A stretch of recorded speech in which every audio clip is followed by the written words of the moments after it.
Créé en 1975, le Conseil des activités éducatives du Bénin CAEB, que dirige Paul Loko, est une organisation non gouvernementale qui intervient dans le domaine de l'éducation, les questions de la santé-nutrition et les actions sociales de développement. Son domaine phare qu'est l'éducation est fortement soutenu par son principal partenaire, qu'est la Fondation Vallée, à travers des bourses aux meilleurs élèves aux examens nationaux et un vaste réseau de bibliothèques. Les bibliothèques aujourd'hui sont ouvertes à tous les enfants du Bénin, enfants, adolescents, jeunes et adultes. Et pour y accéder, c'est pratiquement gratuit.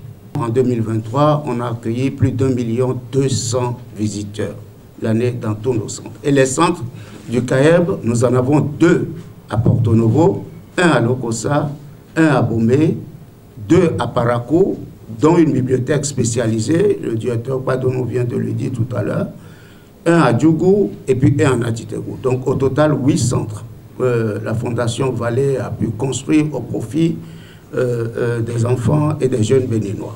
Aujourd'hui, le Bénin peut être fier de dire qu'il dispose des espaces de lecture sûrs, des espaces d'accès à la connexion Internet sûrs, des espaces de détente et de loisirs pour le monde scolaire sûrs, avec un personnel qualifié, avec des hommes et des femmes acquis à la cause de l'éducation.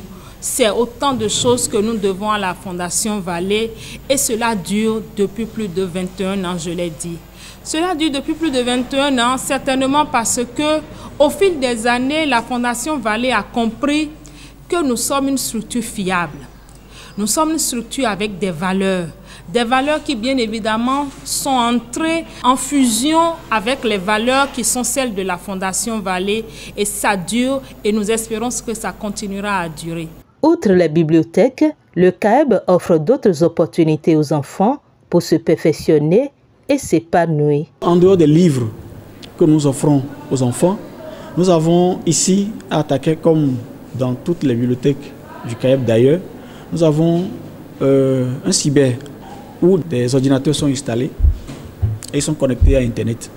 Donc les enfants, toutes les informations qu'ils cherchent dans les livres qu'ils ne trouvent pas, nous leur permettons d'aller vers les ordinateurs, d'aller sur Internet pour compléter ces connaissances-là. Et je peux vous dire qu'il fallait le faire. Si on ne le faisait pas, ce serait une façon de pénaliser ces enfants-là. Parce que beaucoup n'ont pas les moyens d'aller se payer la connexion Internet. Bon, entre-temps, il y avait des cyber que les gens installaient un peu partout, mais aujourd'hui, ça n'existe plus. Je me dis, s'il n'y avait pas cette solution que propose le CAEB et la Fondation Vallée, ces enfants feraient comment? Donc l'accès à ce service est gratuit. Tout est gratuit. Nous leur permettons, après collecte des informations, traitement, de les imprimer sur place. Nous avons des imprimantes. Ils font l'impression sur place. C'est-à-dire quand ils viennent ici, ils font tout en fait. Ils font la recherche, ils ont le produit documentaire qu'ils recherchent et ils font l'impression sur place. L'accès au livre également gratuit, je l'avais dit, sauf l'abonnement qui nécessite le paiement d'une modique somme de 500 au primaire, 1000 francs au collège et 1500 francs à l'université et pour les particuliers. Vous savez, on parle de livres, on parle de cyber, mais il faut quand même des creusets autour de tout ça pour que cela s'anime. Alors, dans ce sens, nous avons créé quelques clubs. Il y a ici le club de mathématiques, le club de lecture, le club de génie en herbe et le club de danse. Voilà, nous avons ces 4 clubs qui fonctionnent normalement, où les enfants qui ont des capacités ou des talents cachés en théâtre par exemple, en danse, viennent s'exercer, viennent renforcer ces compétences-là ou viennent les faire valoir.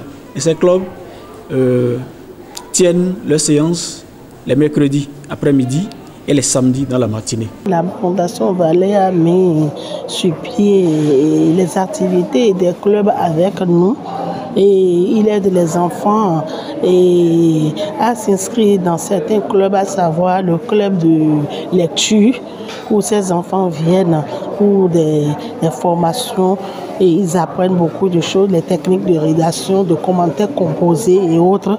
Et il y a aussi le club de théâtre, parce que ça permet à ces enfants d'avoir l'expression libre, de s'exprimer devant le public, de ne pas avoir peur, de ne pas être frustré.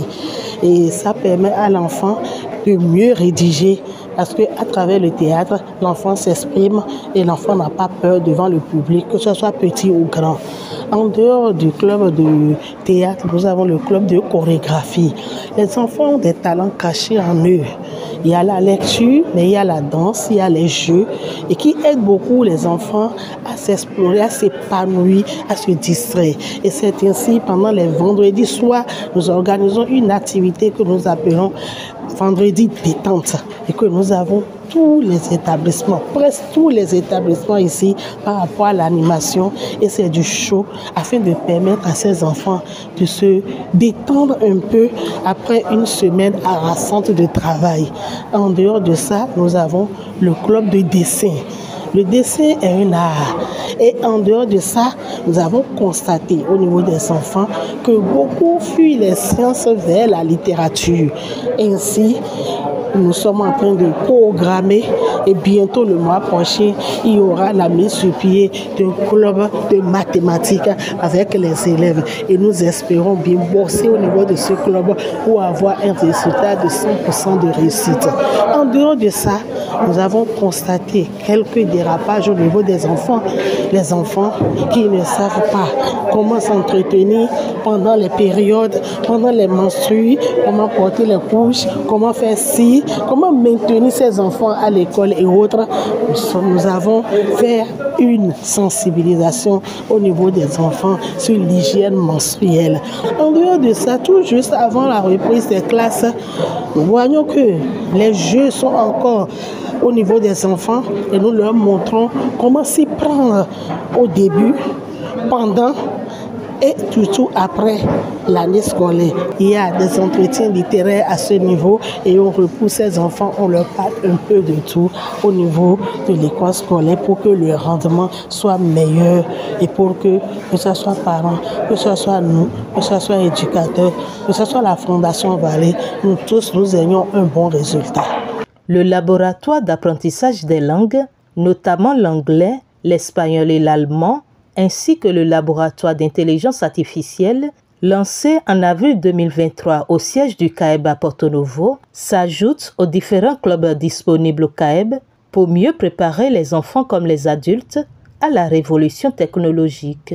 L'intelligence artificielle, c'est une nouvelle science qui révolutionne notre façon de travailler et notre façon de vivre aujourd'hui. Vous avez tous entendu parler de ChatGPT.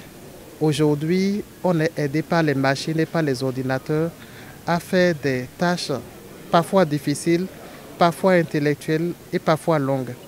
Et l'intelligence artificielle est cette discipline à travers laquelle on apprend à la machine à imiter l'intelligence humaine. Par exemple, Gozem, que nous utilisons au Bénin, utilise de l'intelligence artificielle. Et dès que vous avez un téléphone portable et que vous êtes capable de parler et que le téléphone traduise votre voix en son, en écrit, il s'agit de l'intelligence artificielle. Il y a un risque que le Bénin soit en retard dans cette discipline, notamment par rapport à des pays comme la France et le Vietnam, où cette science s'enseigne dès la classe de seconde. Donc c'est pour compenser un peu ce retard, malgré les efforts que fait le gouvernement, que nous avons lancé cet atelier d'intelligence artificielle où les élèves vont suivre des cours de programmation en langage Python, des cours de machine learning qui est très mathématique et enfin des cours de robotique et d'électronique embarquée afin qu'on les prépare au mieux à cette révolution et pour qu'ils ne soient pas en arrière par rapport à leurs homologues des pays développés. Ce qui va distinguer cette formation des autres, c'est le matériel, à savoir les ordinateurs et le matériel d'électronique qui permettront aux élèves de faire des TP. Il y a beaucoup de formations où le professeur fait des démonstrations au tableau où l'élève ne comprend pas. Avec ce que nous mettons en place, l'élève ira directement sur l'ordinateur, il va écrire le programme, voir si ça marche, si ça ne marche pas, comprendre ce qui a marché, ce qui n'a pas marché, faire la même chose dans le domaine de l'électronique et de la robotique. Et on sait que dès que les élèves ont des objets à toucher, ils sont beaucoup plus vite intéressés que lorsqu'ils doivent juste suivre au tableau ce que le professeur enseigne. Vous êtes agronome, vous êtes médecin, vous êtes administratif. L'intelligence artificielle, dans quelques années, va s'imposer à tout le monde. Et je voudrais, de ce pas, inviter tous les jeunes. Et déjà, nous en avons. Il y a déjà assez de jeunes qui s'inscrivent, qui ont même débuté cette formation au niveau de ce laboratoire d'intelligence artificielle. Inviter, dire aux jeunes de Porto Novo et environ qu'ils ont une opportunité au CAEB pour leur permettre d'être au pas avec, comme tous les jeunes des pays développés. Vous savez, avec l'intelligence artificielle, nous avons appris, tu peux être au Bénin et avoir un emploi aux États-Unis et travailler aisément et gagner ton salaire. Donc l'intelligence artificielle, je crois que nous ne pouvons pas aujourd'hui nous séparer de cette innovation. Et les vrais analphabètes d'ici 3 ans, 5 ans seront ceux qui n'ont aucune notion sur cette innovation-là. Les parents, c'est-à-dire les adultes aussi, ça les concerne. Que vous soyez jeune, que vous soyez adolescent, que vous soyez adulte, vous devez vous adapter. Donc cette adaptation concerne ce que nous appelons l'éducation tout au long de la vie. Donc c'est ce principe que le CAEB et la Fondation Vallée, ce principe que nous avons compris et qu'on a dit qu'il faut commencer à intéresser les jeunes sur les innovations de leur temps pour les amener à être au pas, pour ne pas être déphasés. Tout le monde peut adhérer. Ceux qui peuvent suivre, qui peuvent vraiment suivre le cours peuvent adhérer. Il y a les élèves, à partir de la 6e jusqu'en 3e, qui font du cours du Scratch. Là, c'est la programmation déjà programmée là pour eux, le Scratch. Maintenant, à part ça, il y a les élèves de la première jusqu'à l'université qui peuvent suivre le cours de la programmation Python et des cours de l'électronique embarquée. Quand les élèves ont vu le bien fondé de la chose, surtout pour cette dernière vague, ils se sont intéressés à ça. Moi, j'avais plus de 100 et quelques inscrits pour cette vague. Bon, le cours se déroule en 2 temps, du moins en 3 temps, je dirais. Il y a le cours de programmation Python qui est animé par une dame qui travaille les samedis matins à 10h. Et puis après, il y a un monsieur, le monsieur de l'électronique, qui vient prendre les étudiants de 14h à 18h. Et pour les enfants, c'était le mercredi, et le mercredi on faisait ça, maintenant on met ça sur le samedi pour pouvoir permettre aux enfants de suivre ça. Parce que le mercredi, il y a assez d'enfants qui vont au TD. Donc on a mis ça sur samedi matin à 9h. Et ils font le cours du Scratch avec toujours le professeur et l'électronique. Ici au laboratoire d'allemand, nous donnons pour la plupart du temps des cours de langue aux usagers, que ce soit les enfants, les étudiants ou d'autres particuliers. Et les cours, comme vous le savez, c'est carrément à caractère gratuit. Les gens viennent suivre des cours ici et après ils ont la possibilité de passer des examens, que ce soit à Lomé ou au Nigeria, pour pouvoir avoir des certificats. On les organise de façon périodique, 3 mois par niveau. Et à chaque 3 mois, on envoie des annonces, des affiches, que ce soit via les réseaux sociaux ou nos bases en ce qui concerne les usagers. Ils viennent, ils commencent les cours, ils le font. Après, ils passent au niveau supérieur. Et il y a les tout nouveaux qui viennent également adhérer. Maintenant, en temps, pendant les vacances, il y a une activité qu'on appelle HLC, c'est-à-dire l'activité de vacances, dédiée exclusivement aux enfants qui, en temps, sont en vacances, qui viennent apprendre la langue, entourés d'activités ludiques.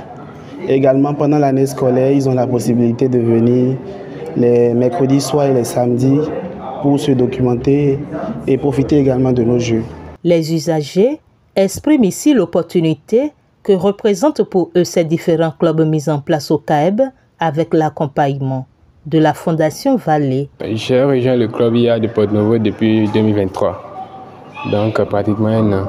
Et si c'est grâce à un ami, c'est un ami qui m'a parlé du club. Moi, il ne savait même pas qu'il y avait un club comme ça à Porto Novo, donc j'ai rejoint le club. Et comme c'est pratiquement le domaine d'IA, c'est un domaine qui m'intéresse beaucoup en tant qu'informaticien. J'ai dit ça, c'est une opportunité qu'il ne faut pas rater. Et c'est comme ça que j'ai commencé par progresser avec les professeurs. Et puis bon, avec le temps, j'ai pu m'en sortir. C'est une très bonne initiative en quelque sorte parce que, bon, moi personnellement, on a deux cours fondamentaux que nous faisons. Il y a la programmation Python et aussi l'électronique. La programmation Python, bien que je l'avais déjà fait un peu à l'école, mais c'est grâce au club IA que j'ai pu développer un peu mes compétences dans le domaine. De la même façon, en électronique, grâce au club IA, j'ai pu faire beaucoup de choses. Et non seulement ça, j'ai pu postuler pour l'école d'été sur l'intelligence artificielle. Et par chance, j'ai été retenu et j'ai participé à l'école d'été. Bon, là-bas, on faisait pratiquement la même chose, mais là-bas, c'est encore plus avancé. Quand j'ai commencé le second cycle, j'étais déjà directement dans le domaine informatique. Donc, quand moi, je suis dans le domaine informatique, je cherche à tout savoir en fait. Donc, on va dire, bon, en premier, on a commencé un peu la programmation. D'accord. Et bon, j'ai découvert beaucoup de langages, ainsi que le langage Python. Donc, je me suis initié en fait un peu au langage Python et on va dire, il y a 2 ans, je pense, il y a 2 ans, on a commencé, ils ont annoncé une formation ici pour l'intelligence artificielle. Donc, je suis venu le premier jour et on a commencé à parler un peu de Python. Donc, ce qui m'a un peu poussé, en fait, à suivre le reste. Pour l'article que je visais d'abord, c'est comme en cybersécurité, on va dire, le langage Python, là, c'est beaucoup plus utilisé. Donc, je cherche à me spécialiser dedans. Premièrement, j'ai commencé l'école normale supérieure de Porto-Novo en 2021 et j'ai constaté qu'au CAEB ici, surtout chez nous, ici au CAEB en allemand, il y a assez de livres, donc je venais de temps en temps pour me cultiver et grâce à mon travail, j'ai eu la chance d'aller en Allemagne pour faire 4 mois. Donc j'ai besoin du certificat B2, donc c'est ce qui m'a motivé à encore reprendre la visite du CAEB et je viens chaque mercredi de 14h à 17h et bientôt j'irai passer l'examen à Lomé bientôt. Et il faut aussi reconnaître que grâce à la Fondation Valais, normalement pour suivre les cours quelque part dans un autre centre privé, on paye au-delà de 100 000 bon, en fonction du niveau bien sûr, mais au CAEB on ne paye presque rien. Donc c'est ce qui me motive surtout et c'est aussi une chance pour nous qui sommes à Porto-Novo. Vraiment, ce qui m'a motivé, c'est que ce n'est pas tout ce que nous faisons à l'école normale supérieure ou bien sur le campus qui peut déjà nous faciliter d'avoir un bon niveau en allemand.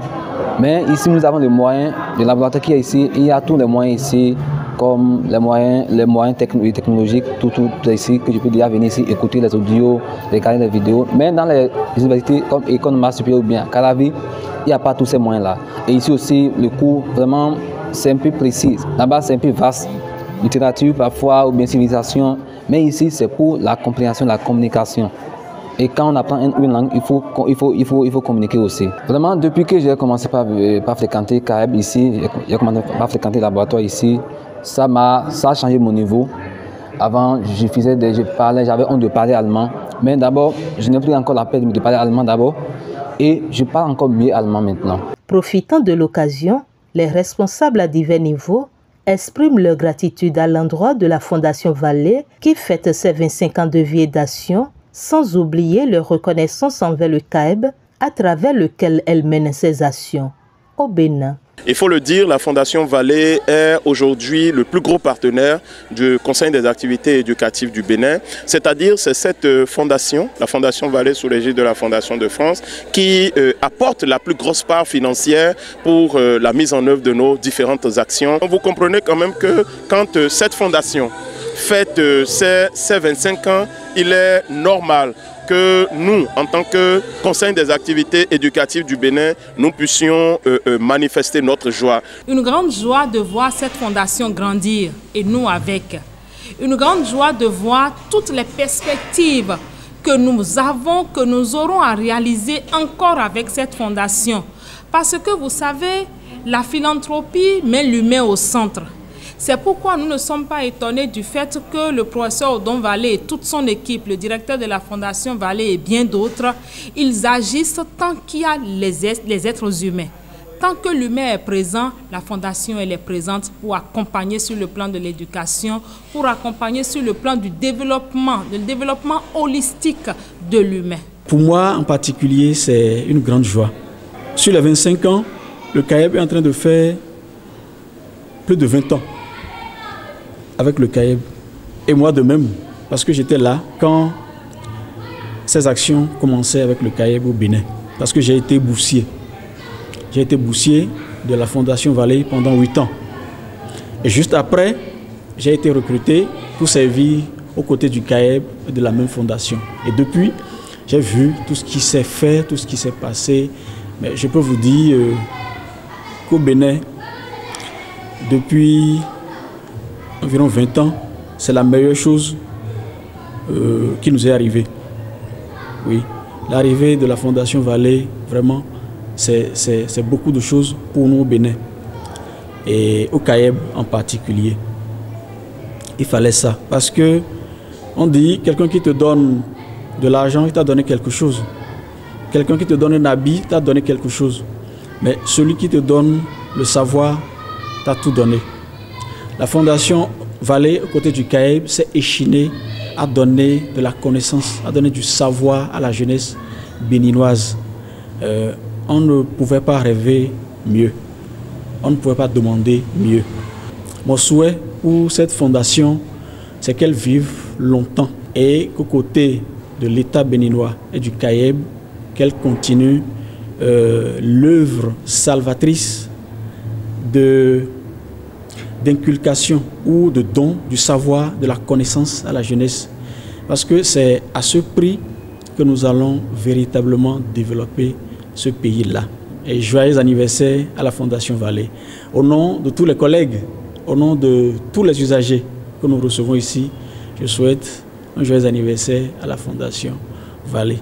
Je remercie sincèrement le directeur exécutif du CAEB, M. Lokopor, pour son dynamisme, son accueil, son écoute et son orientation et son amour pour les lecteurs, tous les usagers de la bibliothèque. Et vraiment, je le remercie beaucoup par rapport à tout ce qu'il fait dans le domaine de l'éducation. Que le Seigneur le bénisse abondamment. Et sans oublier la Fondation Vallée, à travers M. Odon Vallée, la Fondation Vallée, qui ne cesse de nous aider, de nous accompagner au niveau de la documentation, qui est régulièrement renouvelée, quel que soit le besoin des élèves, et qui ne cesse d'appuyer ses élèves à travers la Bourse Vallée, et qui ne cesse d'être toujours à nos côtés, que ce soit personnel et autres. Je ne sais quel mot lui envoyer, que le Tout-Puissant lui accorde une très longue vie. Oui, et que le Seigneur le comble abondamment. Et je profite de l'occasion pour remercier tous mes collègues, tout le personnel du CAEB, et que le CAEB sera toujours au sommet toujours. À travers le CAEB, c'est des milliers d'enfants béninois qui bénéficient des différentes actions financées par la Fondation Vallée, son partenaire privilégié, un partenariat de plus de 21 ans qui impacte positivement les Béninois.